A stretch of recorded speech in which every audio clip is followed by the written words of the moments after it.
ओम Shanti. Good morning. Good morning. आप सभी को इस अव्यक्त मुरली का विचार सागर मंथन प्रोग्राम में बाप दादा की तरफ से हार्दिक स्वागत है।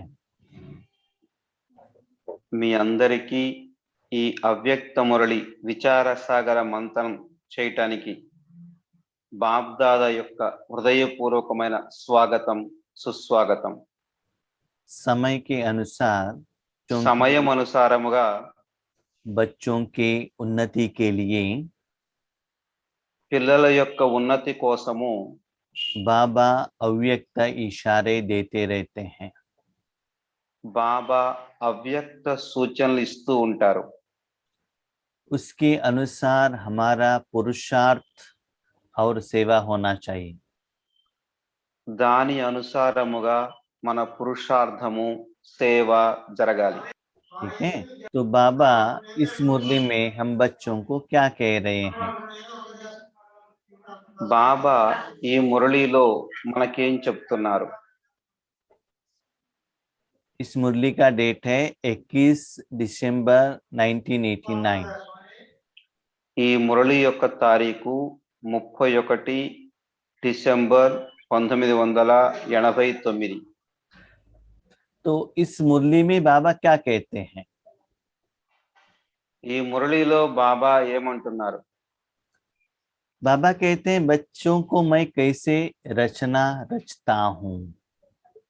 బాబా అంటాడు, నేను ఎలాంటి రచనను రచిస్తాను అని। इस मुरली का हेडिंग है त्रिदेव रचयिता द्वारा वरदानों की प्राप्ति। ఈ మురళి యొక్క హెడ్డింగ్ ఏమిటంటే త్రిదేవు రచయిత ద్వారా వరదానముల యొక్క ప్రాప్తి। ठीक है, तो रचयिता है, इसका मतलब उन्होंने कुछ रचना किया होगा। రచయిత అనగా ఏదో ఒకటి రచనని రచించిన వాళ్ళని రచయిత అంటారు। तो रचयिता कौन है? మరి రచయిత ఎవరు? शिव बाबा। శివ బాబా। रचना कौन है? రచన ఎవరు? हम बच्चे हैं। పిల్లలైన మనమందరము। ठीक है, तो बाबा ने आत्मा को रचा है क्या? మరి బాబా ఏమన్నా ఆత్మను రచించాడా? बाबा ने आत्मा को जन्म दिया है क्या?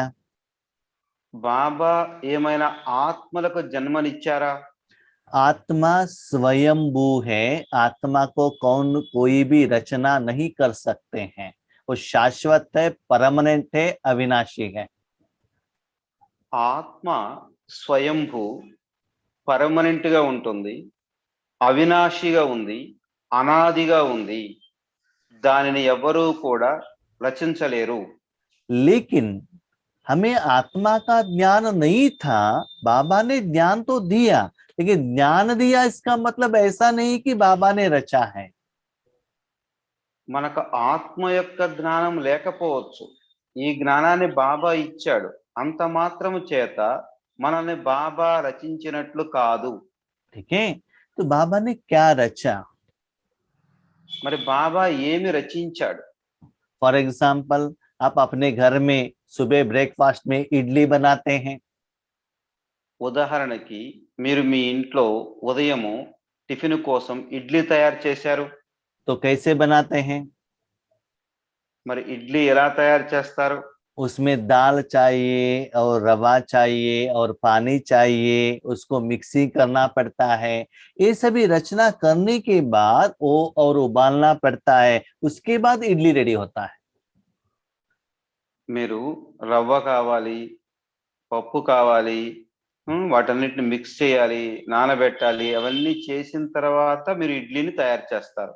उसको कहते इडली को रचना करना। దాన్ని అంటారు ఇడ్లీని రచించడము అని। साधन अलग है, किया हुआ व्यक्ति अलग है। रचयिता आप हो, रचना इडली है। సాధనం వేరు, రచయిత వేరు, రచన వేరు। మీరేమో ఇడ్లీ తయారు చేసే రచన, ఇడ్లీ మీ యొక్క రచన। रचयिता आप हो। రచయిత మీరు. हाँ, ऐसे ही बिल्डिंग बनाते हैं, दीवार बनाते हैं, तो उसमें क्या पत्थर चाहिए, सीमेंट चाहिए और सैंड चाहिए। ये तीनों को मिक्सचर से क्या होता है, एक दीवार बन जाता है। ఏ విధంగా అయితే గోడను తయారు చేయాలంటే రాళ్ళు కావాలి, ఇటుకలు కావాలి, సిమెంట్ కావాలి, ఇసుక కావాలి, ఇవన్నీ మిక్స్ చేసిన తర్వాత గోడని తయారు చేస్తారు. तो ऐसे हम अलग अलग चीजों से, अलग अलग व्यक्तियों से, अलग अलग ज्ञान से अलग अलग कर्म का रचना करते हैं, अलग अलग कर्म का फल भी हम अनुभव करते हैं। అదే విధముగా మనము కూడా రకరకాల వ్యక్తులతోటి రకరకాల కర్మలు చేస్తూ రకరకాల ఆలోచనలు చేస్తూ ఉంటాము. వాటి అనుసారంగా మనము కర్మల యొక్క ఫలితాన్ని పొందుతున్నాం. जैसे इस शरीर को बनाने के लिए माँ बाप भी चाहिए, पंच तत्व भी चाहिए, शरीर भी तो चाहिए। बहुत सारे लोगों का सहयोग के कारण ये शरीर बना है। ఈ శరీరం తయారు కావాలి అంటే తల్లి తండ్రి కావాలి, పంచభూతాలు కావాలి, అనేక మంది యొక్క సహాయ సహకారాలతోటే ఈ దేహము తయారవుతుంది. वैसे ही मनुष्य आत्मा का जो जिंदगी रहता है, किसी एक आत्मा से, एक ज्ञान से, एक चीज से नहीं होता है। మనుష్యాత్మల యొక్క జీవితం ఏదైతే ఉంటుందో అది ఒక్కరితో కానీ ఒక్కరి యొక్క జ్ఞానంతో కానీ తయారు కాదు. ठीक है, बहुत आत्माओं का ज्ञान चाहिए, सहयोग चाहिए, पंच तत्व चाहिए और बहुत चीज चाहिए। ये सभी मिलाकर मनुष्य आत्मा क्या करता है, अपनी जिंदगी को निभाता है। అనేక ఆత్మల యొక్క జ్ఞానం కావాలి, అనేక వస్తువులు కావాలి, పంచభూతములు కావాలి, అన్నిటినీ తయారు చేసుకొని ఉపయోగించుకొని మానవుడి యొక్క జీవితం కొనసాగుతూ ఉంది. मनुष्य आत्मा यही चाहता है कि उनका हर कर्म सफल हो। మనుష్యాత్మల యొక్క కోరిక ఏముంటుందంటే నేను చేసే ప్రతి కర్మ సఫలం కావాలి అని. उसमें अलग अलग संबंध आते हैं, माँ बाप, टीचर, सदगुरु, गवर्नमेंट, ऐसे अलग अलग संबंध के रूप में भी आता है, व्यक्ति के रूप में भी आता है, चीजों के रूप में आता है, ज्ञान के रूप में आता है, संस्कार के रूप में भी उनको दुनिया से सहयोग मिलता है। దానిలో అతనికి అనేకమైన సంబంధ సంపర్కాలు వస్తాయి. తల్లి తండ్రి గురువు టీచరు స్నేహితుడు అలా. అలాగే ఆలోచనలు వస్తాయి, కర్మలు వస్తాయి, వ్యక్తులు వస్తారు, పదార్థాలు వస్తాయి. దాని అనుసారంగా సఫలతని పొందుతాడు. इसमें परमात्मा का रचना क्या है, परमात्मा का कर्तव्य क्या है, परमात्मा से हमें क्या मिलता है, ये बाबा इस मुद्दे में स्पष्टीकरण दे रहे हैं। ఇందులో పరమాత్మ యొక్క రచన ఏమిటి, పరమాత్ముడు మనకి ఏమి ఇస్తాడు, ఇందులో ఈ మురళిలో దీని గురించి స్పష్టంగా చెప్తున్నారు. ठीक है, तो बाबा कहते 3 रूप में मैं अपने बच्चों का रचना करता हूं। 3 రూపాలలో నేను నా పిల్లలను రచిస్తాను అని చెప్తున్నారు. तो जिनको रचना हुआ है उसमें बाबा 2 ग्रुप कर रहे हैं। ఎవరైతే రచించబడ్డారో వాళ్ళలో 2 గ్రూపులు చేశారు బాబా. एक बाबा कहते हैं साकारी बच्चे, दूसरा बाबा कहते हैं आकारी बच्चे। ఒకళ్ళు సాకారి పిల్లలు, రెండో వాళ్ళు ఆకారి పిల్లలు. ये दोनों में डिफरेंस क्या है? ఈ రెంటిలో మరి తేడా ఏమిటి? जो वर्तमान समय में शरीर को आधार लेकर साकार दुनिया में पुरुषार्थ और सेवा साथ साथ में ज्ञान के आधार पर समझकर कर रहे हैं, उनको कहते हैं साकारी रचना। ఎవరైతే వర్తమాన సమయములో సాకార శరీరములో ఉంటూ ఈశ్వరీయ జ్ఞాన యోగాలతో ఉండి సేవ చేస్తున్నారో వాళ్ళని సాకార సృష్టి అంటాడు. साकारी रचना, साकारी बच्चे के, సాకారి రచన, సాకారి పిల్లలు అంటున్నారు. उन लोगों को मालूम है हम बीके हैं, हम कैसे सेवा कर रहे हैं, क्या पुरुषार्थ कर रहे हैं, सबका जानकारी उन बच्चों को है। వాళ్ళకు తెలుసు మేము బ్రహ్మ కుమార్ కుమారిలమని, మేము ఈశ్వరీయ సేవ చేస్తున్నామని, ఇవన్నీ విషయాలు వాళ్ళకు తెలుసు. दूसरा ग्रुप है आकारी। రెండవ గ్రూప్ వాళ్ళు ఆకారి పిల్లలు. वो कौन है जो ऑलरेडी बीके बनकर अपने शरीर को त्याग करके सूक्ष्म शरीर द्वारा एडवांस पार्टी के रूप में जो सेवा कर रहे हैं उनको कहते हैं आकारी बच्चे। ఎవరైతే బ్రహ్మ కుమార్ కుమారీలుగా అయి పురుషార్థం చేసి శరీరాన్ని వదిలిపెట్టారో వాళ్ళు సూక్ష్మ రూపములో ఉన్నారు. ఆ సూక్ష్మ రూపములో ఉంటూ సేవని చేస్తూ ఉన్నారు, ఈశ్వరీయ సేవని. ఆ పిల్లల్ని ఆకారి పిల్లలు అంటున్నారు. उन लोगों को भी शरीर है, वो लोग भी साकार दुनिया में हैं, लेकिन उनके द्वारा कैसे सेवा होता है उन बच्चों को मालूम नहीं रहता है, लेकिन बाबा उनको यूज करता है। వాళ్ళకు కూడా భౌతికమైన దేహం ఉంటుంది, ఇక్కడే జన్మ తీసుకున్నారు వాళ్ళు కూడా. కానీ సూక్ష్మ రూపములో పరమాత్ముడు వాళ్ళని ఏ విధంగా ఉపయోగించుకుంటున్నారో వాళ్ళకి తెలియదు. उन बच्चों को बाबा कहते आकारी रचना। అలాంటి పిల్లల్ని బాబా అంటున్నారు ఆకారి రచన. तो ये दोनों को बाप कौन हो गया? మరి ఆకారి సాకారి వీళ్ళిద్దరికి తండ్రి ఎవరయ్యారు? शिव बाबा हो गए, नहीं तो बाप दादा हो गए। శివబాబా అయ్యారు, లేదంటే బాప్ దాదా. तो बाबा सदा पिता यही चाहता है अपने बच्चों को, अपना रचना को सदा देता रहूं ताकि मेरे बच्चे संपन्न हो जाए और भी पावरफुल हो जाए और उनका मेहनत कम हो जाए, यही पिता चाहता है। తండ్రి ఏం కోరుకుంటారంటే నా పిల్లలకి ఇంకా ఇవ్వాలి, ఇంకా ఇవ్వాలి, ఇచ్చి అన్నింటిలో సంపన్నంగా చేయాలని కోరుకుంటూ ఉంటాడు. जैसे माताएं अपने बाप के घर में जाएंगे तो इस समय पर कपड़े देंगे, नेक्स्ट टाइम पर गहने देंगे, नेक्स्ट टाइम पर कार देंगे, ऐसे जो चीज चाहिए बेटी को वो देना ही चाहता है पिता, ताकि उनका लाइफ बहुत अच्छा हो। తల్లి తండ్రి ఏం కోరుకుంటారంటే నా పిల్లలు ఎప్పుడూ కూడా అన్నింటితోటి సుఖంగా సంపన్నంగా ఉండాలని.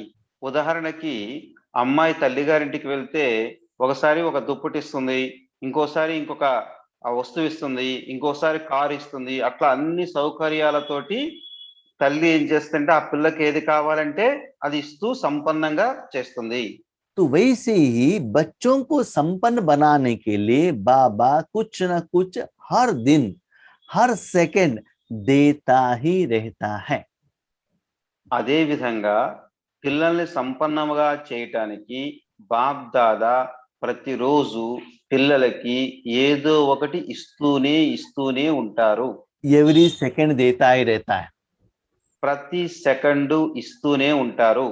कैसे देता है, कैसे लेना है। ఎలా ఇస్తాడు, ఎలా తీసుకోవాలి. लौकिक में भी जब तक आप बाप के घर में नहीं जाते हो तब तक आपको नहीं मिलता है। अपने घर में बिजी रहेंगे तो बाप कहाँ से देगा? ఏ విధంగా అయితే లౌకికములో మనం మన తల్లి గారింటికి వెళ్ళకపోతే మన ఇంట్లోనే ఉంటే అప్పుడు ఆ తల్లిదండ్రులు మనకి ఎలా ఇస్తారు? तो बाबा से वर्षा लेना है तो हमें क्या करना पड़ेगा?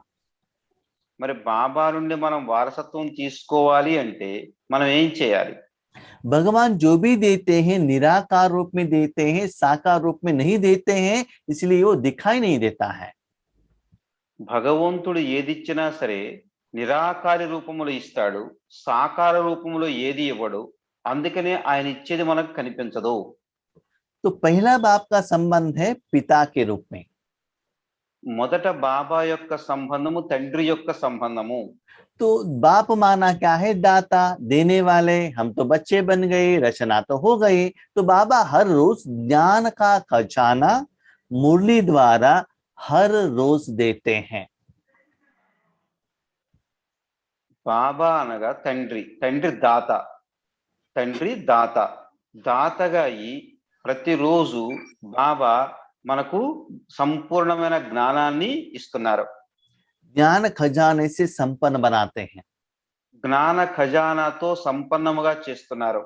सिर्फ आप ज्ञान सुनकर, ज्ञान पढ़कर, ज्ञान सुनाएंगे तो आपकी जिंदगी में सफलता नहीं मिलता है।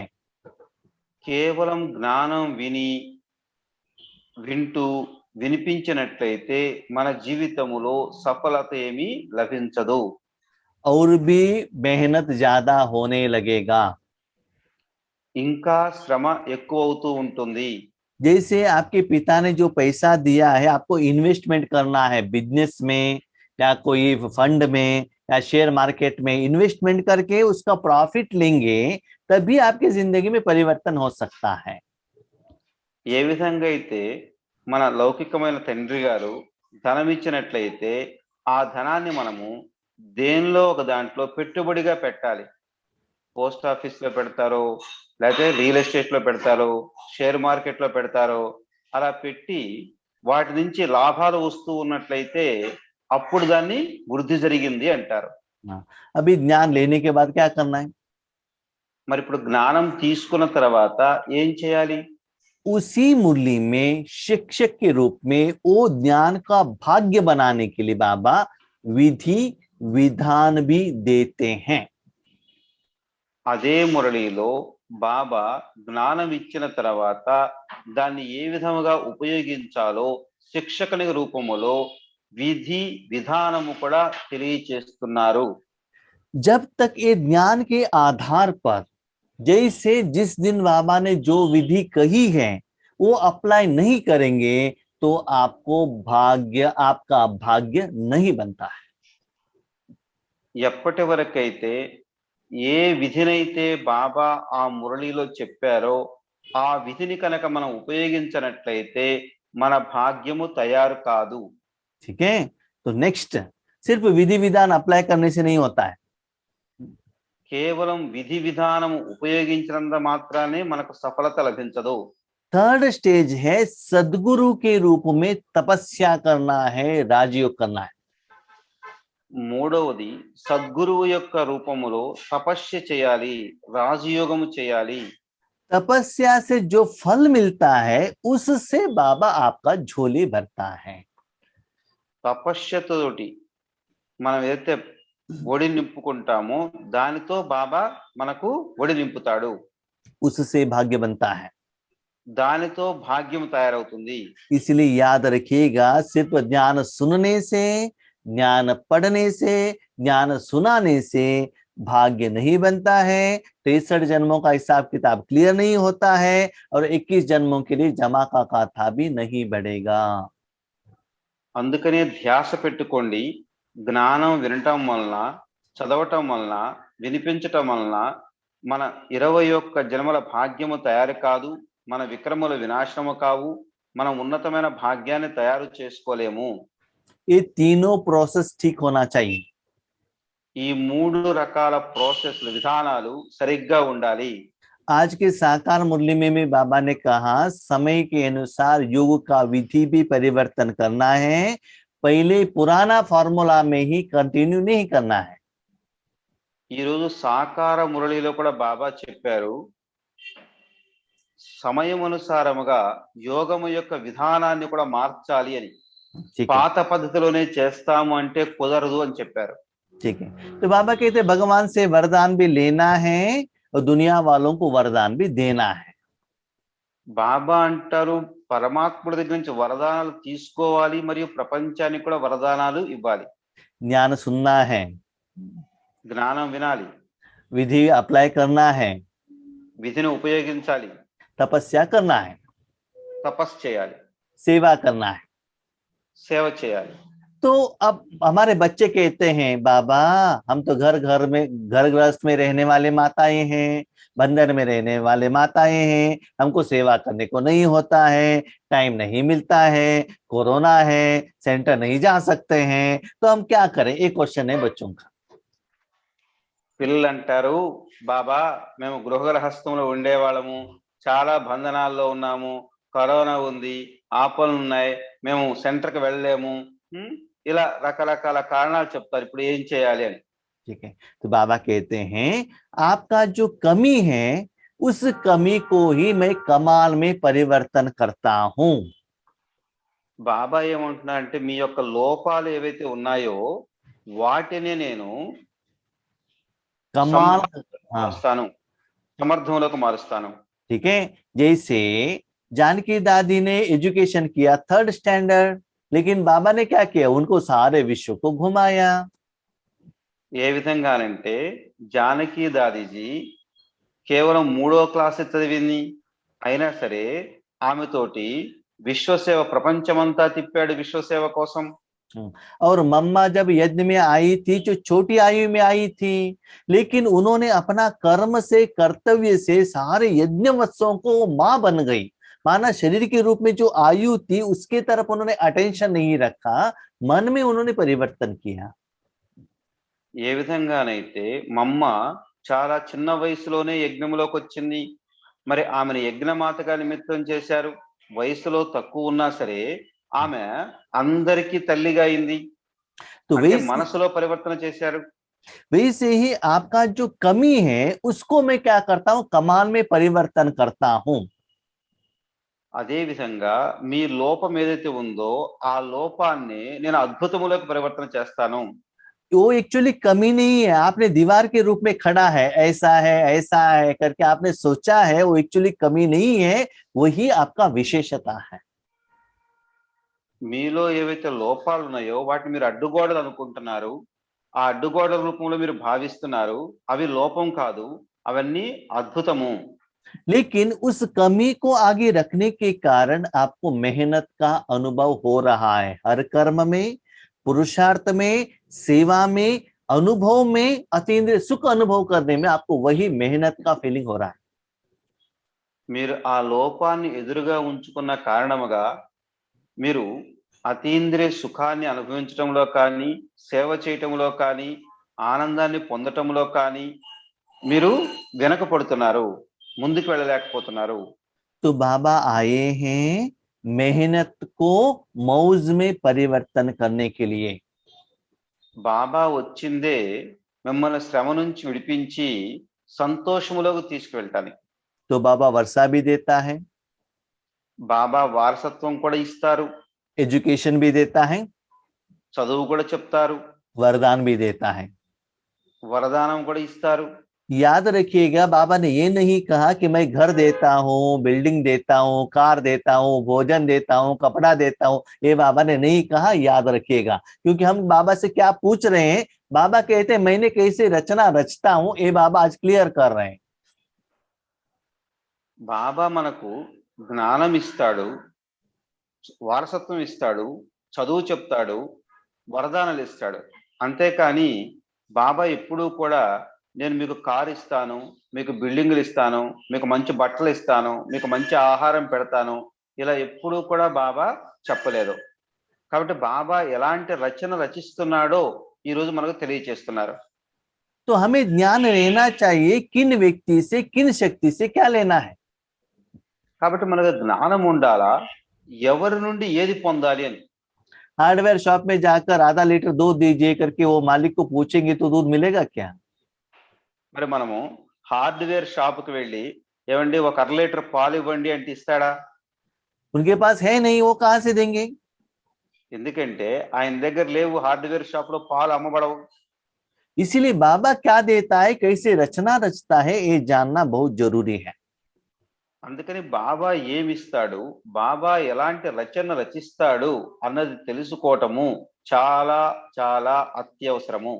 अपने कमियों को सोचना नहीं है, మన బలహీనతలను ఆలోచించకూడదు. बाप के रूप में रूहानी अधिकारीपन से बाबा से शक्ति ले लो, अधिकार से लोगों को दे दो। బాబా నుండి అధికారం రూపములో పిల్లలగై తీసుకోండి, అదే విధంగా అధికార రూపములో ఇతరులకు ఇవ్వండి. ठीक है, एक बार मैं माउंट आबू कुमार्स भट्टी में गया था। ఒకసారి నేను మౌంట్ ఆబూలో కుమార్ల బట్టి కోసం వెళ్ళాను. उस समय सूरज भाई जी को हमने थोड़ा अक्यूप्रेशर किया। ఆ సమయంలో సూరజ్ అన్నయ్య గారికి నేను తోడా ఆక్యుప్రెషర్ చేశాను. उनके साथ में और एक बहन है, उनका रव की रिश्तेदार भी है, गीता बहन, उनको भी हमने एक्यूप्रेशर किया।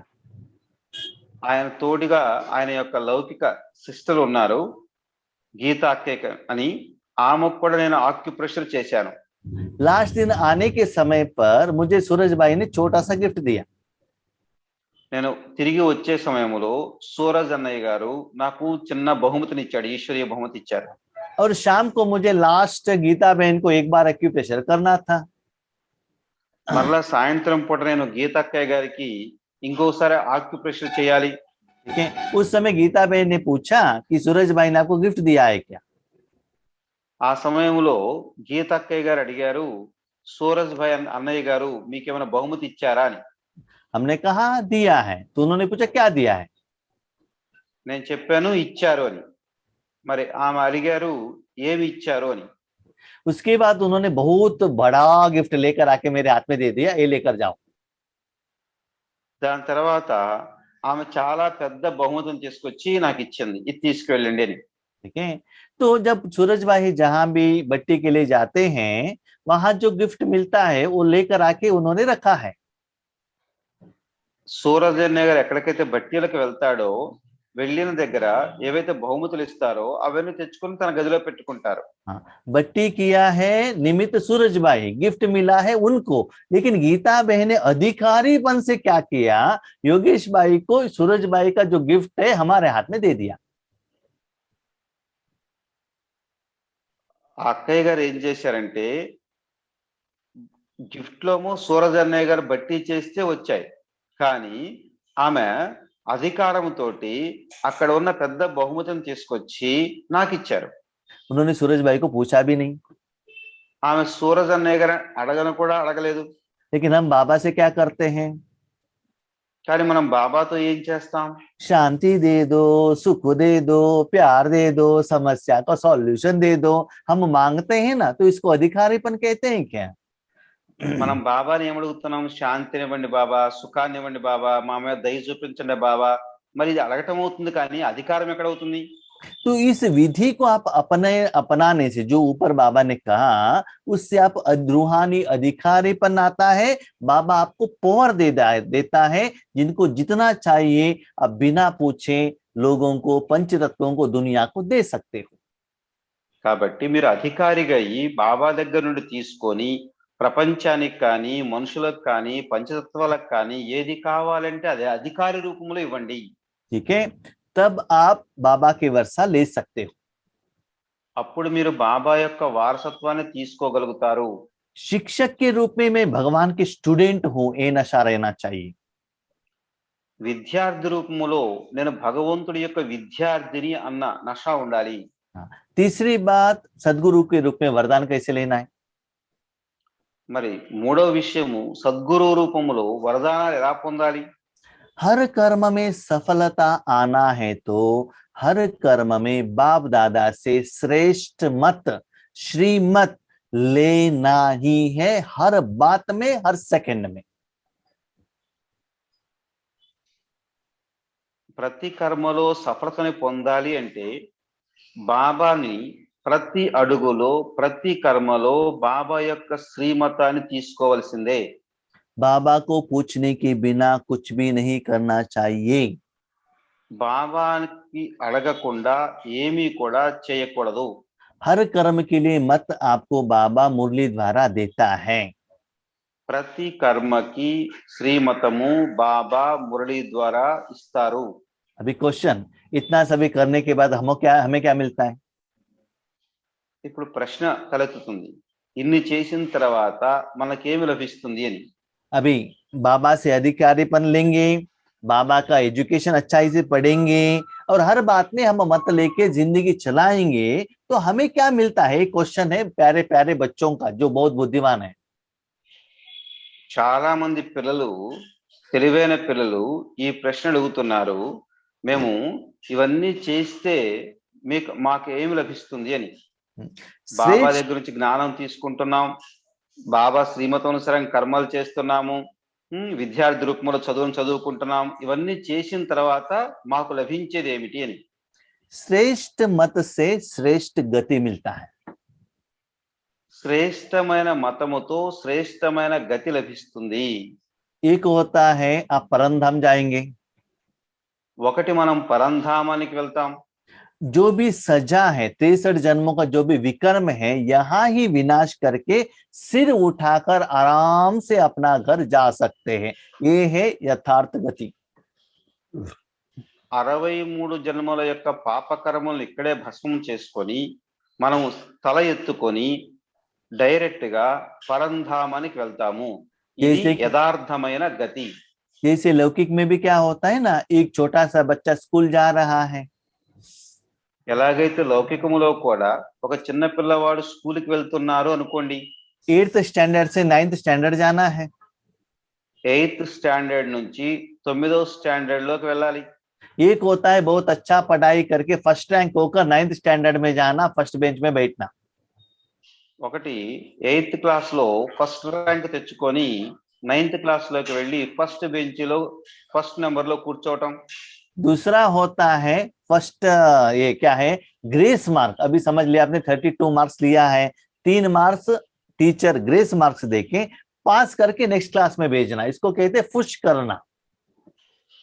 రెండో రకం వాళ్ళు ఏంటంటే 32 మార్కులే తెచ్చుకున్నారు, 3 మార్కులు గ్రేస్ కలిపారు, 35 చేసి పాస్ చేశారు.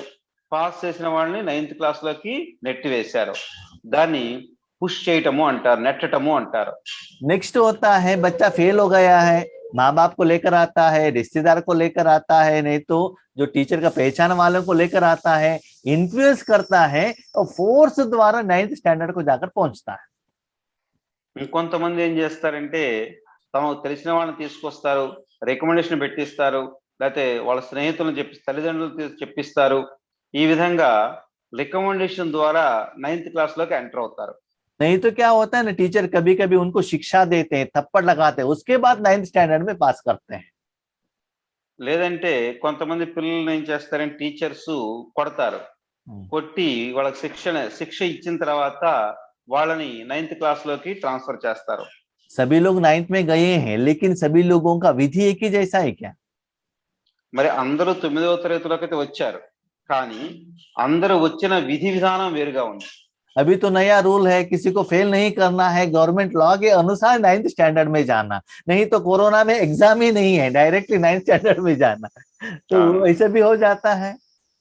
ఇప్పుడు గవర్నమెంట్ యొక్క రూల్ ఉంది, ఎవరిని ఫెయిల్ చేయొద్దని. 8th క్లాస్ లో ఉన్న వాళ్ళందరూ కూడా ఇప్పుడు 9th క్లాస్ లోకి వెళ్తారు. ఎగ్జామ్స్ కూడా అవసరం లేదు, ఎందుకంటే కరోనా ఉంది కాబట్టి పరీక్షలు పెట్టద్దు అంటున్నారు. तो वैसे सभी लोग तो परमधाम जाते हैं, అదే విధంగా అందరూ పరంధామానికైతే వెళ్తారు.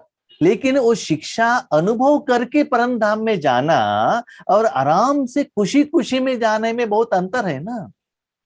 కాబట్టి శిక్షలు తిని పరంధామానికి వెళ్ళటానికి, సంతోషంగా ఆనందంగా పరంధామానికి వెళ్ళటానికి తేడా ఉంది కదా.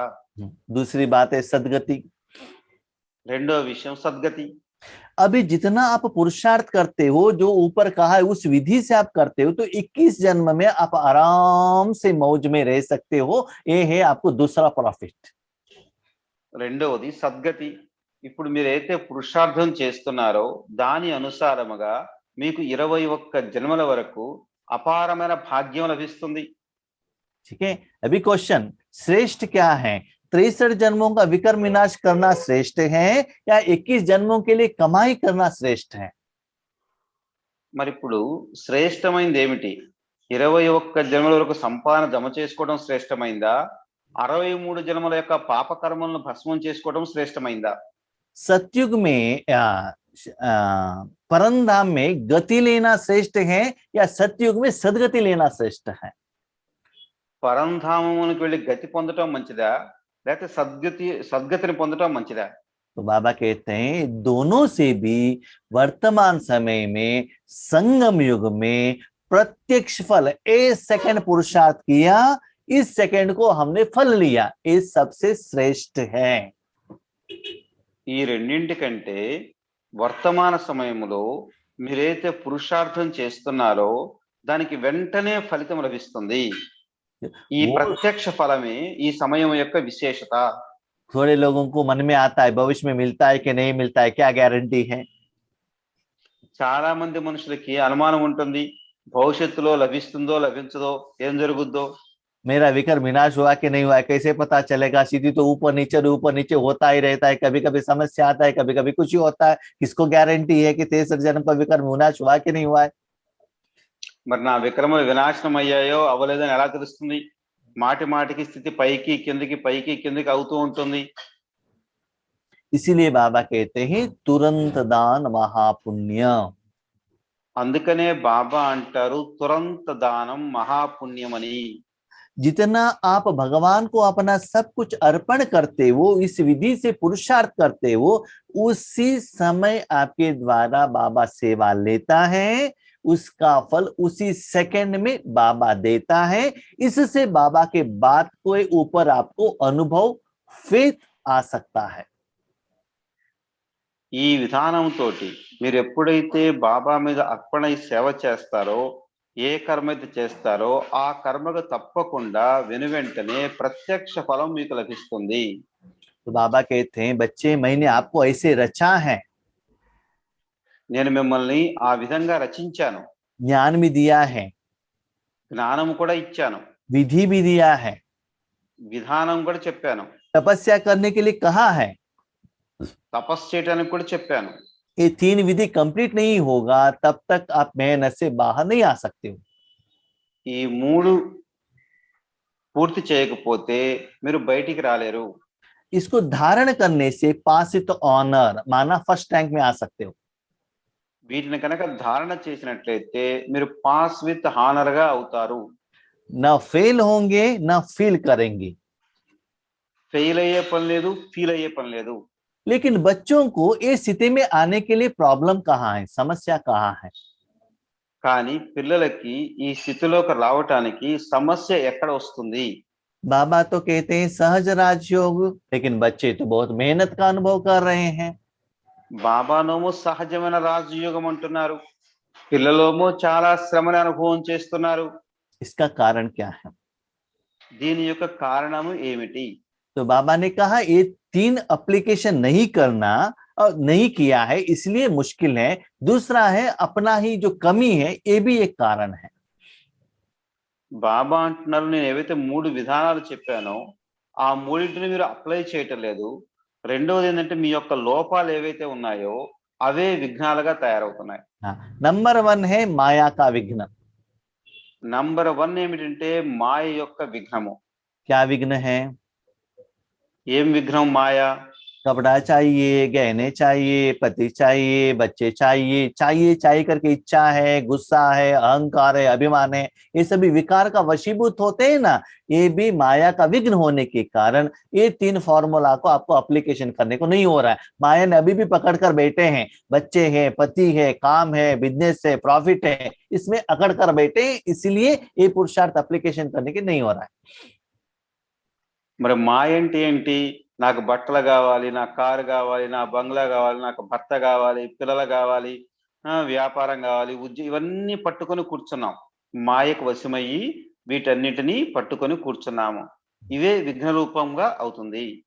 दूसरा बात है, जब संबंध संपर्क में ब्राह्मणों से या अज्ञानी आत्माओं से जब कर्म में आते हैं, वो लोग कुछ कहते हैं अपने हिसाब किताब के कारण, उन्होंने ऐसे कहा, इन्होंने ऐसे कहा, सेंटर टीचर ने ऐसे कहा, योगेश भाई ने ऐसे कहा, तो उस बात को अपने मन में पकड़ कर बैठते हैं।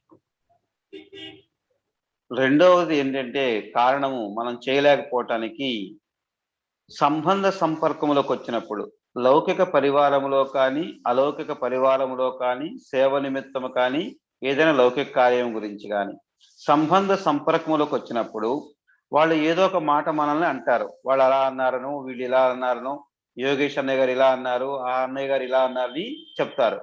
ఆ విషయాన్ని పట్టుకొని కూర్చుంటాం. तो उससे क्या होता है, स्थिति गड़बड़ हो जाता है। దానితోటి మన స్థితి కిందకి మీదకి అవుతుంది. तो बाबा कहते हैं उसको फ्लू कहा, बाबा ने फ्लू की बीमारी आता है। దాన్ని బాబా అంటున్నాడు ఫ్లూ అంటున్నాడు. ఫ్లూ యొక్క అనారోగ్యం వచ్చింది అంటున్నారు. तो फ्लू आने से क्या होता है, बॉडी हिलता है, ఫ్లూ వచ్చినప్పుడు శరీరం అంతా వణికిపోతుంది, मुख कड़वा होता है, कुछ भोजन खाने को नहीं होता है, నోరంతా చేదుగా అవుతుంది, భోజనం తినడానికి కూడా ఇష్టం అనిపించదు. एक तो कोल्ड बीमारी आ सकता है, नहीं तो गर्मी का बीमारी आ सकता है। చలి జ్వరం అన్న వస్తుంది, వేడి జ్వరం అన్న వస్తుంది. उससे क्या होता है ना, बॉडी वीक होता है। దాంతో శరీరము చాలా బలహీనంగా అయిపోతుంది। वैसे ही रूहानियत में किसी के बात को मन में महीनों तक, साल तक, हफ्ते तक रखकर क्यों, क्या, कब, कैसे ऐसे करेंगे तो मन का स्थिति हिलेगा। अमृत वेले में भी बाबा इन्होंने ऐसे कहा, नुमा शाम में भी ऐसे कहा, भोजन बनाने के टाइम पर भी सदा बाबा की जगह पर क्या होता है, इन्होंने ऐसे कहा, ऐसा नहीं कहना था, ऐसे नहीं कहना था, इसी में ही क्या हो जाते हैं, आपका स्थिति हिल जाता है। వాళ్ళు అదన్నారు వీళ్ళు ఇదన్నారని రోజులు, సంవత్సరాలు, నెలలు మనం ఏ పని చేస్తున్నా సరే అదే గుర్తు చేసుకుంటూ ఉన్నట్లయితే మన స్థితి కిందకి మీదికి కిందకి మీదికి అవుతూ ఉంటుంది. अमृत वेले में बैठेंगे तो बाबा से यही डिस्कशन है, नुमा शाम में भी అమృత यही వేళ डिस्कशन కూర్చున్నా है। బాబాతోటి ఇదే డిస్కషన్. ఉదయం సాయంత్రం యోగములో కూడా బాబాతో ఇదే డిస్కషన్. ठीक है, तो ये हो गया बॉडी हिलना, ऐसे मन हिलता है। ఇదే శరీరము వణకటం అంటే మనసును చికమక పట్టము అంటారు. तो फ्लू आने से क्या होता है ना, आपका टेस्ट खराब होता है ना। ఫ్లూ వచ్చినప్పుడు మన నోరు చేదైపోతుంది. अभी ये समस्या आपने बाबा को बताया, नहीं तो कोई निमित्त भाई बहनों को कहा। మీ సమస్యని బాబాకు చెప్పారు, లేదంటే నిమిత్త సోదరి సోదరులకు చెప్పారు. उन्होंने कितना अच्छा ज्ञान सुनाया तो भी आपको कड़वा ही लगता है, नहीं नहीं भाई जी उन्होंने ऐसा नहीं करना चाहिए था ना, ये उनका गलती है ना। तो आप क्या करते हैं, अपने को प्रूव करने के लिए जाते हैं, न कि बाबा का जो ज्ञान है वो एक्सेप्ट करने की तरफ भी, ज्ञान सुनने की तरफ भी, मुरली की तरफ भी आपका अटेंशन नहीं रहता। मुरली पढ़ते ही तो वही सब्जेक्ट याद रहता है, उसका ही याद रहता है। इसीलिए बाबा का बात को, भाई बहनों का बात को, ज्ञान को कैच नहीं कर सकते हो, एक कड़वापन है। ఆ సోదరి సోదరులు మనకి ఎంత అర్థం చేయించినా సరే మనం ఏమంటామంటే వాళ్ళు అలా తప్పు చేశారు, అలా చేయకూడదు కదా, ఇలా చేయకూడదు కదా, ఇలా అన్నారని చెప్పేసి దాన్నే పట్టుకొని కూర్చుంటాం. బాబా ఇలా చెప్పారు కదా, బాబా ఈ విధంగా చెప్పారు కదా అని వాళ్ళు ఎంత అర్థం చేయించినా సరే అర్థం చేసుకోము. బాబా చెప్పేది మురళి మీద శ్రద్ధ పెట్టము. వాళ్ళు మన మంచి కోసం చెప్పిన విషయాల మీద కూడా శ్రద్ధ పెట్టము. उसके बाद क्या होता है, कोल्ड और गर्मीपन आ जाता है। ఇంకా దాని తర్వాత చలి జ్వరం వస్తుంది, వేడి జ్వరం వస్తుంది. वो क्या है, गुस्सा आ जाता है। मुख से भी जोर से बात करेंगे, व्हाट्सएप में भी मैसेज भेजेंगे, फोन पर भी बात करेंगे, मन से कोल्ड वार चलता ही रहता है उस आत्मा के प्रति, उन्होंने ऐसा किया वैसा किया, तो इसमें टाइम वेस्ट हो जाता है, व्यर्थ में चला जाता है। ఇంకా దాని తర్వాత మనసుతోటి వాళ్ళు వాళ్ళని కోపం చేస్తూ ఉంటాము, మనసు ద్వారా సంకల్పాలు పంపిస్తూ ఉంటాము, నోటి ద్వారా పెద్ద మాటలు వస్తాయి, దుర్భాషలు ఆడతారు, ఇలా ఈ విధంగా దిగిపోతూ ఉంటారు. और पहचान वालों को भी ये न्यूज देते रहते हैं, उन्होंने ऐसे कहा करके उनको भी इसके बारे में कहते रहते हैं। तो इसको बाबा कहते हैं गुस्सा करना, गर्मी आना, जोश में आना। దీన్ని అంటాడు బాబా ఆవేశంలోకి రావటము, కోపంలోకి రావటము. इससे आपको मेहनत लगता है और भी आपका अकाउंट डबल होता है। దీనితోటి మీకు శ్రమ అనిపిస్తుంది, మీ అకౌంట్ డబల్ అవుతుంది. तो बाबा कहते हैं ये सभी बच्चे टेस्टिंग पेपर हैं। బాబా అంటాడు పిల్లలు ఇవన్నీ టెస్ట్ పేపర్లు. आपने ठीक से पढ़ाई किया होता उस टेस्टिंग पेपर में पास होते हैं। మీరు మంచిగా చదువుకున్నట్లయితే ఆ టెస్ట్ పేపర్ లో పాస్ అయ్యేవాళ్ళు. जो क्वेश्चन आपको आया है वो आपने स्टडी नहीं किया है तो क्या होगा, पसीना निकलेगा, अरे हमने तो ये पढ़ाई नहीं किया, याद ही नहीं आ रहा है, तो क्या होता है, फेल हो जाते हो। ఏ ప్రశ్న అయితే మనం చదువుకోలేదో ఆ ప్రశ్న వచ్చినప్పుడు మన చెమటలు పడతాయి. ठीक है, वैसे ही आपने ये होमवर्क नहीं किया तो फेल भी होते हो, फील भी होते हो। అదే విధంగా మనం ఈ వర్క్ చేయనట్లయితే మనం ఫీల్ అవుతున్నాము, ఫెయిల్ అవుతున్నాము. तो ऐसे बात आ गया तो क्या करना है। మరి అలాంటి విషయం వచ్చినప్పుడు ఏం చేయాలి? बाबा कहते हैं मैं श्रेष्ठ आत्मा हूँ, महान आत्मा हूँ, ब्राह्मण आत्मा हूँ, विशेष पाठधारी आत्मा हूँ, बाबा ने मुझे ऐसे सेलेक्ट किया है। तो ऐसे अपने मन को क्या कीजिएगा, डाइवर्ट कीजिएगा, तब वो फ्लो क्या हो जाएगा, चला जाएगा। అలాంటి సమయంలో నేను శ్రేష్ఠ ఆత్మను, నేను మహాన్ ఆత్మను, నేను పవిత్ర ఆత్మను, స్వయం భగవంతుడు నన్ను సెలెక్ట్ చేసుకున్నాడు, నేను ఉన్నతమైన కర్తవ్యం కోసం ఉన్నాను, ఇలా మీ మనసుని డైవర్ట్ చేసుకున్నట్లయితే ఆ విషయం మీ మనసు నుండి తొలగిపోతుంది. फॉर एग्जाम्पल जिस दिन आपका फ्लू आया है उस दिन आपका बेटे का शादी है, तो हॉस्पिटल में जाएंगे कि बेड में सो जाएंगे। ఉదాహరణకి ఆ రోజు మీ ఇంట్లో పెళ్లి ఉంది మీ అబ్బాయిది, మరి ఫ్లూ వచ్చింది ఆ రోజు, మరి మీరు హాస్పిటల్కి వెళ్ళి జాయిన్ అవుతారా లేదా పెళ్లికి వెళ్తారా? क्या करते हो? शादी में जाते ఏం हो ना, చేస్తారు? सब सभी लोगों से इतना सुंदर बातें करते हो, इतना अच्छा मेकअप है, ड्रेस से, किसी को भी पता नहीं चलता कि आपको बुखार आया है, क्योंकि आपका माइंड कहाँ डाइवर्ट हो गया है। जो जिम्मेदारी है, जो कर्तव्य है, वो आपको ही निभाना है, उसके तरफ अटेंशन होने के कारण फ्लू की तरफ आपका मन नहीं जाता है।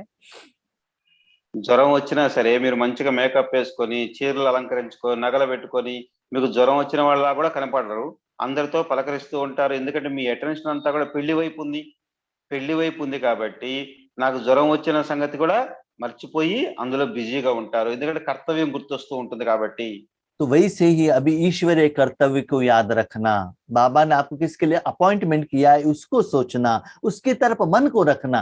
लोग क्या कहते हैं, मनुष्य आत्माएं क्या कहते हैं, ब्राह्मण आत्माएं क्या कहते हैं, उससे आपको कुछ लेना देना नहीं है। बाबा ने जो कहा है बस मुझे उसे करना है, बस। इससे क्या होता है, आप वरदान से पलते हो, वरदान से आगे बढ़ते हो, वरदान में आपको सफलता मिलता है। కాబట్టి లౌకిక ఆత్మలు ఏమన్నా బ్రాహ్మణాత్మలు ఏమన్నా అవన్నీ మనం పట్టించుకోకూడదు. బాబా మనకి ఏం చెప్తున్నాడో, ఏ కర్తవ్యం కోసం మనల్ని అపాయింట్ చేశాడో దాని మీద కనుక మనం చేసుకుంటూ పోయినట్లయితే పరమాత్ముడి యొక్క వరదానాలు మనకు లభిస్తూ ఉంటాయి. हर कर्म में आपको ऐसा लगता है भगवान के सहयोग के कारण ही ये कर्म ऐसे सहज हुआ है, सरल हुआ है और सफलता मिली है। हर कर्म में आपको बाबा का इंटरफेरेंस साथ का फीलिंग होगा, चाहे छोटा कर्म हो, बड़ा कर्म हो, लौकिक हो, अलौकिक हो, हर कर्म में आपको ऐसा भाषण आता है। ప్రతి కర్మలో మనకు బాబా యొక్క సహయోగం అనుభవం అవుతూ ఉంటుంది. అది చిన్న కర్మైనా పెద్ద కర్మైనా లౌకిక కర్మైనా అలౌకిక కర్మైనా ప్రతి దాంట్లో కూడా ఇది చాలా సహజంగా అయిపోయింది, సరళముగా అయిపోయింది, చాలా సహజంగా సఫలత లభించింది, పరమాత్ముడి యొక్క కృపతోటి నాకు ఇలా లభించిందని మనకు అనుభవం అవుతుంది. तो बाबा कहते बच्चे देखो आपके पास दो ऑप्शन है, एक 3 फॉर्मूला अप्लाई करो सहज होगा, दूसरा बाबा ने कमी कहा उसके बारे में सोचो तो मेहनत होगा। आपको मेहनत चाहिए या खुशी चाहिए, आप डिसाइड कीजिएगा। బాబా అంటాడు, పిల్లలు నేను చెప్పిన 3 విధానాలను ఉపయోగించినట్లయితే మీకు చాలా సహజం అవుతుంది. మీ లోపాలను ఎదురుగా పెట్టుకున్నారంటే శ్రమ అవుతుంది. మరి మీకు శ్రమ చేయాలనుకుంటున్నారా లేక సంతోషంగా ఉండాలనుకుంటున్నారా మీరే నిర్ణయించుకోండి. तो बाबा को कहते हैं कोई कोई बच्चों को मेहनत ही अच्छा लगता है। బాబా అంటారు, కొంతమంది పిల్లలు శ్రమ చేయటం ఇష్టం అనిపిస్తుంది అంటున్నారు. उनको आराम से चेयर पर बिठाएंगे तो भी कहेंगे नहीं नहीं नहीं, हमको चेयर पर बैठने को नहीं होता है, हमको नींद आ जाता है, इसलिए क्या करो मुझे ड्यूटी दो ड्यूटी दो ड्यूटी दो। स्थूल कर्म करने में ही बिजी हो जाते हैं। కొంతమంది పిల్లలు ఏమంటారంటే, బాబా నేను కుర్చీలో కూర్చుంటే నాకు నిద్ర వస్తుంది, నేను కుర్చీలో కూర్చోబెట్ట మాకు, నాకు ఏదో ఒక పనివు ఏదో ఒక పనివు ఏదో ఒక పనివు అంటారు, డ్యూటీ డ్యూటీ అంటారు. तो बाबा कहते हैं ये आप में ये संस्कार क्यों आया? బాబా అంటున్నాడు, మరి ఈ సంస్కారం మీకు ఎక్కడి నుండి వచ్చింది? क्योंकि 63 जन्म के लिए बाबा को अलग अलग अलग जगह पर अलग अलग विधि में अलग अलग पॉइंट में ढूंढा है ना, 2500 साल मेहनत की है ना, वही संस्कार अभी आगे लेकर आ रहे हो। 2500 సంవత్సరాలు బాబా కోసం మీరు అక్కడ ఇక్కడ ఇక్కడ అంతా తిరిగారు. ఆ తిరిగిన సంస్కారము మిమ్మల్ని ఇప్పుడు స్థిరంగా కూర్చొనివ్వటం లేదు. भगवान का दर्शन करना है तो ठंडा पानी से स्नान करना पड़ेगा, उपवास करना पड़ेगा, नंगे पांव पर जाना पड़ेगा, ठीक है, दर्शन में 4-5 घंटे खड़ा रहना पड़ेगा, ये नहीं खाना है वो नहीं करना है, ऐसे सभी फॉलो करते करते उतना करने के बाद कौन मिलता है? भगवान मिलता है। ये प्रिंट हो गया, आसानी से नहीं मिलता है, मन में प्रिंट हो गया है, इसलिए इसमें भी आप क्या कर रहे हो? परिश्रम मेहनत लगा रहे हो। భక్తి మార్గములో భగవంతుని దర్శించాలి అంటే చల్లనీళ్ళతో స్నానం చేయాలి, చాలా దూరం కాలితో నడవాలి, ఉపవాసాలు చేయాలి, వ్రతాలు చేయాలి, ఎన్నో చోట్ల తిరిగితే కానీ పరమాత్ముడు లభించడు. ఇలా శ్రమ చేస్తూ వచ్చారు కాబట్టి ఇప్పుడు పరమాత్ముడు సహజంగా లభిస్తున్నా సరే మనకి ఇంకా శ్రమ చేయాలి అనిపిస్తుంది అంటున్నారు. तो संस्कार को परिवर्तन करो। కాబట్టి బాబా అంటున్న సంస్కారాన్ని పరివర్తన చేయండి. अभी मौज में रहने का समय है, मेहनत में रहने का समय नहीं है। ఇప్పుడు సంతోషములో ఉండే సమయం కానీ శ్రమ చేసే సమయం కాదు. संगम युग ही मौज में रहने का है। సంగమ యుగమే సంతోషములో ఉండే సమయము. तो ऐसे करने से क्या होगा? మరి అలా చేస్తే ఏమవుతుంది? तो बाबा कहते हैं बच्चे आप माला में आएंगे। బాబా అంటారు పిల్లలు మీరు మాల్లోకి వస్తారు. अभी क्वेश्चन, किस माला में आएंगे? ఏ మాల్లోకి వస్తారు? एक होता है भक्त माला, दूसरा होता है ज्ञानी का विजय माला। ఒకటి భక్తుల యొక్క మాల, రెండోది జ్ఞానుల యొక్క విజయమాల. हाँ, भक्त माला में ज्ञानी भी आते हैं लेकिन ज्ञान माला में भक्त नहीं आते हैं। భక్తి మాలలో జ్ఞానులు కూడా వస్తారు, కానీ జ్ఞానుల యొక్క మాలలో భక్తులు రారు. और एक जगह पर बाबा कहते हैं ज्ञानी वालों का माला अलग है, भक्त लोगों का माला अलग है। ఇంకో చోట బాబా అంటాడు జ్ఞానుల యొక్క మాల వేరు, భక్తుల యొక్క మాల వేరు అంటాడు. दोनों आपने ले लिया तो बाबा वो भक्त लोग क्या करेंगे, उनको भी थोड़ा माला के लिए जगह दे दीजिए ना। उनको तो ज्ञान माला में आने का चांस नहीं है, उनको भी थोड़ा जगह दे दीजिए। उन्होंने भी 2500 साल भी परिश्रम किया है ना। రెండు మీరే తీసుకుంటే అలా, ఆ భక్తులకు కొద్ది స్థలం ఇవ్వండి, ఎందుకంటే 2500 సంవత్సరాల నుంచి వాళ్ళు భక్తి చేస్తూ చేస్తూ వచ్చారు కదా అంటారు బాబా. ठीक है, उनका तो गायन होता है लेकिन पूजन नहीं होता है। భక్తుల యొక్క గాయనం జరుగుతుంది కానీ పూజ జరగదు. स्टैच्यू का क्या होता है, गायन होता है लेकिन मंदिर नहीं बनता है। मीरा का स्टैच्यू बन सकता है। अभी देखो नारायण को कहते हैं भक्त में श्रेष्ठ हैं, भक्ति में श्रेष्ठ मीरा है, लेकिन उनका टेम्पल नहीं होता है, पूजन नहीं होता है। लेकिन आप कौन हो, आपका पूजन हो रहा है, उनसे भी आप श्रेष्ठ हो। భక్తులకి గాయనం జరుగుతుంది. ఉదాహరణకు మీరాను తీసుకోండి, ఎంత నారదులను తీసుకోండి, ఎంతో మంది భక్తులు ఉన్నారు. వాళ్ళందరికీ మందిరాల్లో పూజించబడవు, కేవలం వాళ్ళ విగ్రహాలు తయారు చేసి పెడతారు అంతే. దేవతా విగ్రహాలు జరిగినట్లుగా విధిపూర్వకమైన పూజ ఆ విగ్రహాల. ओके, तो बाबा कहते वैसे पेड़ का भी पूजा होता है, मट्टी का भी पूजा होता है, लेकिन जो देवता लोगों को जो विधि विधान से पूजा होता है वैसे उनका पंच तत्वों का पूजा नहीं होता है। నీళ్ళకి పూజ చేస్తున్నారు మనుషులు, చెట్లకి పూజ చేస్తున్నారు, కానీ చెట్లకి నీళ్ళకి పూజ చేసేది విధానం వేరు, అలాగే దేవతా విగ్రహాలకు పూజ చేసే విధానం వేరు.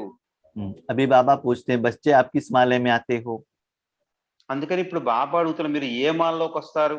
ज्ञान माला में आते हो या भक्त माला में आते हो? జ్ఞానమాలలోకి వస్తారా, భక్తుల మాలలోకి వస్తారా? जो समझते हम भक्त माला में आना चाहते हो हाथ उठाइए। ఎవరైతే భక్తుల యొక్క మాలలోకి రావాలనుకుంటున్నారో వాళ్ళు చేతులు ఎత్తండి. कोई नहीं उठा रहे, ठीक है। अब ज्ञान माला में आने वाले वो हाथ उठाइए। మరి ఇప్పుడు జ్ఞానమాలలోకి వచ్చే వాళ్ళు ఎవరో చేతులు ఎత్తండి.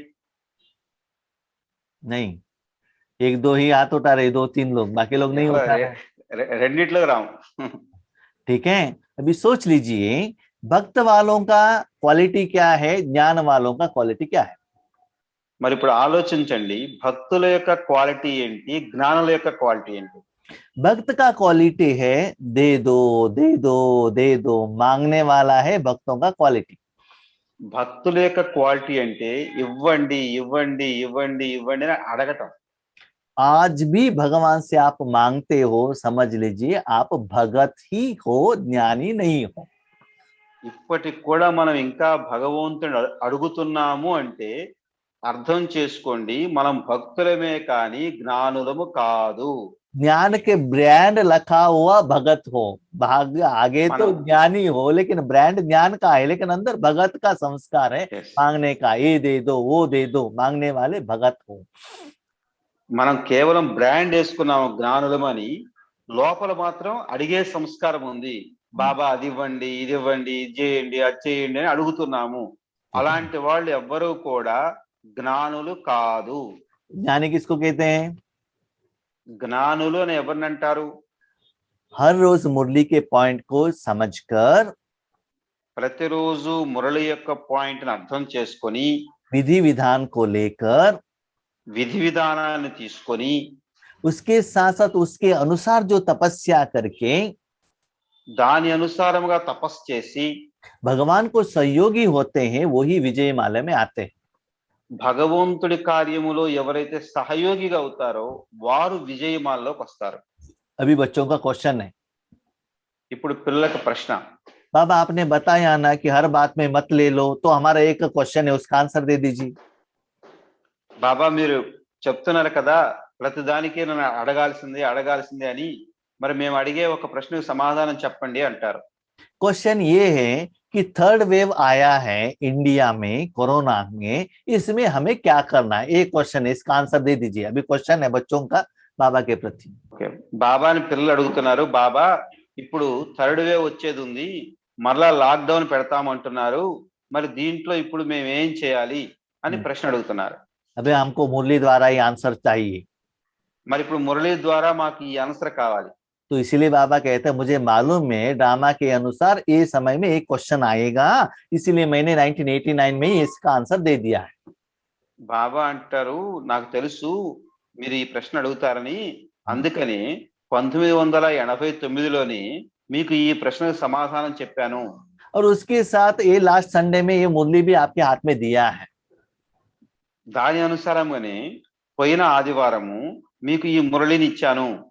तो बाबा को कहते बाबा वो सभी हमको नहीं चाहिए, एक्सप्लेनेशन नहीं चाहिए, आंसर दे दीजिए ना।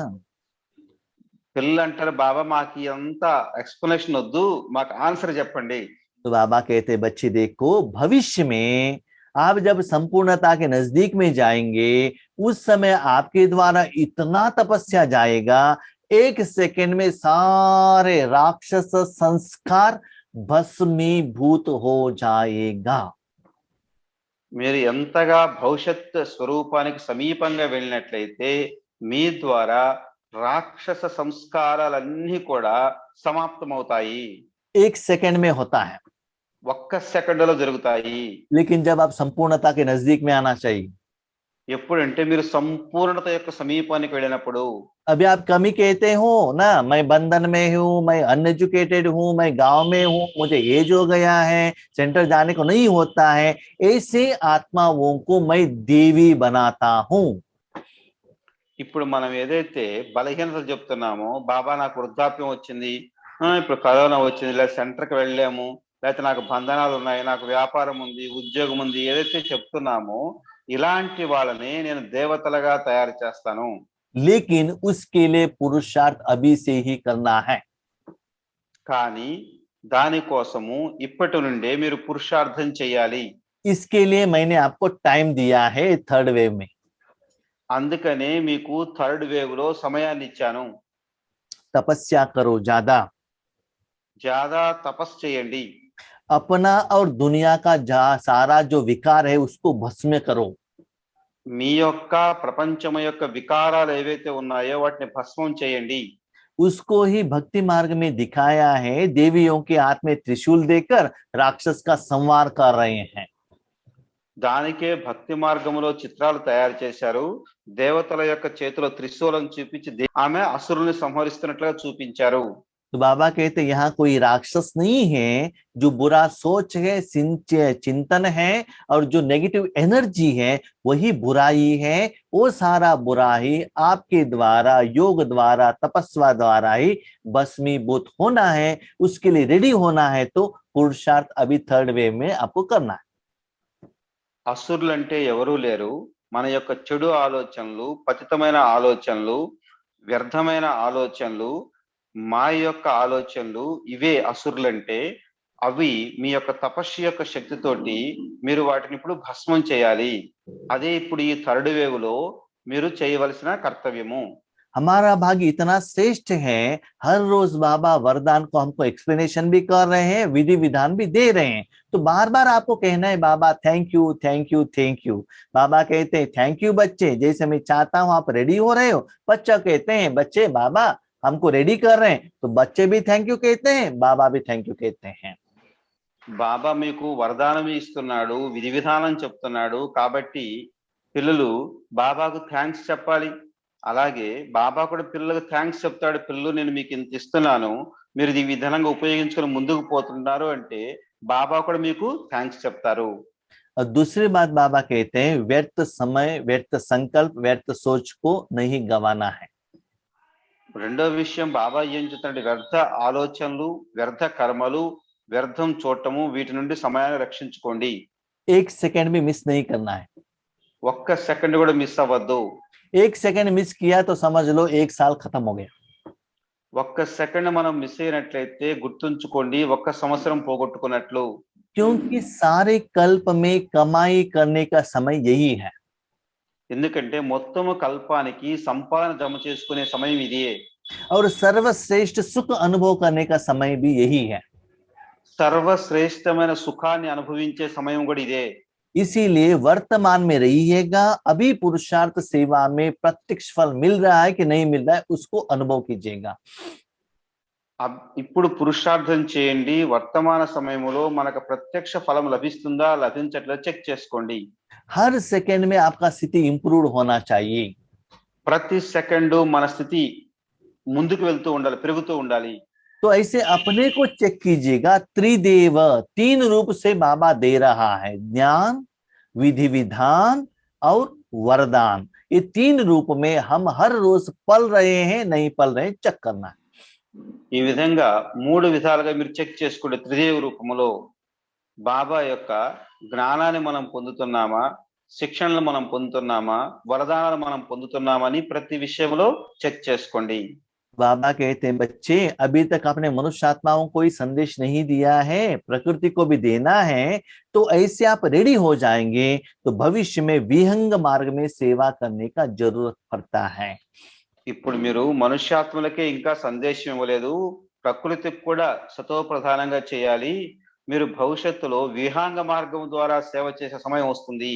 उस समय संकल्प किया तो उनको संदेश पहुंच जाएगा, उतना ఆ पावरफुल సమయంలో మీరు సంకల్పం చేశారంటే వాళ్ళకి సందేశం వెళ్ళిపోతుంది, చాలా పవర్ఫుల్ గా ఉంటుంది. लेकिन उस समय आप पुरुषार्थ नहीं कर सकते हो। కానీ ఆ సమయంలో మీరు పురుషార్థం చేయలేరు. पुरुषार्थ तो आपको अभी ही करना है, పురుషార్థం అయితే మీరు ఇప్పుడే చేయాలి. इसीलिए बाबा ने टाइम दिया है। అందుకనే బాబా మీకు సమయం ఇచ్చారు. हर रोज वरदान का बाबा क्लास दे रहे हैं, ప్రతిరోజు వరదానం యొక్క బాబా క్లాస్ చెప్తున్నారు, बाबा शक्ति बढ़ रहे हैं బాబా శక్తిని నింపుతున్నారు, और आपको आगे बढ़ा रहे हैं। మిమ్మల్ని ముందుకు తీసుకెళ్తున్నారు. याद रखिएगा, గుర్తుంచుకోండి, इसको यूज करेंगे तो विजयमाला में आएंगे, దీన్ని ఉపయోగించుకున్నట్లయితే మీరు విజయమాలలోకి వస్తారు, नहीं तो भक्तमाला में आएंगे। లేదంటే భక్తమాలలోకి వస్తారు. सारे जिंदगी मांगते रहेंगे। జీవితం అంతా అడుగుతూనే ఉంటారు. अभी देने वाले बनते हो या लेने वाले बनते हो, आप डिसाइड कीजिएगा। ఇప్పుడు ఇచ్చేవారిగా కావాలా తీసుకునే వాళ్ళ కావాలా మీరే నిర్ణయించండి. Condition apply. కండిషన్స్ ये 2-3 जो विधि हमने बताया है, जब तक ये अप्लाई नहीं करेंगे तब तक त्रिदेव बाप द्वारा, त्रिदेव परमपिता द्वारा आपको वरदान का प्राप्ति नहीं मिलता है। ఈ 3 ఏవైతే చెప్పానో వీటిని విధిపూర్వకంగా ఉపయోగించినట్లయితే మీకు శివ బాబా ద్వారా వరదానాలు లభించవు. सिर्फ ज्ञान सुनने से, ज्ञान सुनाने से आपकी जिंदगी में परिवर्तन नहीं होता है। हम लोग बहुत यही कर रहे हैं, उनका क्लास सुना, इनका क्लास सुना, 4 मुरली पढ़ा, ये किया, यो किया, लेकिन योग में हम समय नहीं दे रहे। तो इसका क्लियर आज बाबा ने इस मुरली में किया है। నేను 4 క్లాసులు విన్నాను, 5 క్లాసులు విన్నాను, వాళ్ళ క్లాసులు విన్నాను, వీళ్ళ క్లాసులు విన్నాను, జ్ఞానం వినటం వల్ల ఎలాంటి పరివర్తన రాదు. ठीक है, ये तीनों स्टेप चाहिए। ఈ 3 స్టెప్పులు కావాల్సిందే. नया ज्ञान, కొత్త జ్ఞానము, नया विधि विधान, కొత్త విధి విధానము, नया विधि का तपस्या కొత్త విధి యొక్క తపస్య, और नया अनुभव और सफलता। కొత్త అనుభవము, సఫలత. तो ये रहेगा तो समझ लीजिए आप ठीक रास्ते पर जा रहे हो। ఈ 3 ఉన్నాయంటే మీరు మంచి దారిలో వెళ్తున్నట్లు. ठीक है, अच्छा, ओम शांति। ఓం శాంతి. थैंक यू बाबा। Thank you Baba.